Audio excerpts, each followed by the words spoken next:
kad viņš bija, mums tagad bija, kad siltās dienas, es bišķiņ biju pabraukājis ar viņu.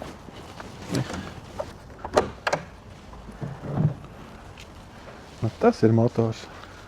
Visam tiec klāt. Un iespār.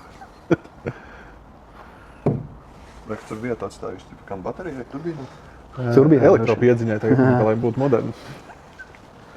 Forši, ka viņiem sanāca arī saglabāt visu to oriģinalitāti šim auto, ja. Principā te nav nekādas tādas super pārvērtības kaut kādas veiktas. Tas arī dod to cenu automašīnā, ja? Jo tu vari saglabāt to oriģinālo izskatu, ja? Un detaļas, tas arī tas, kas principā dod automašīnai vērtību. Jā. Pat kaut kādas mums ir saglabātas ceļas apkopes no 97. gada tās lapiņas, kas ir pielīmētas durvīm, beig forši, man liekas. Labs. Kad tev patīk šitais, pirms bija hidrolikas enģini? Nu, mums taču inženieri jau ir gadsimtiem ilgi.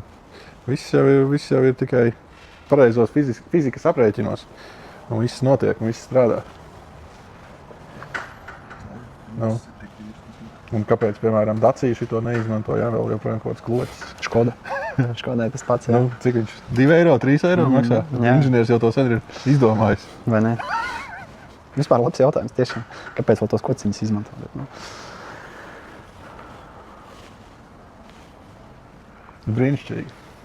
Tu vari šitā te no augšas iefilmēt cauri redulēm. Lauva ir atvērsa savu rīklīti.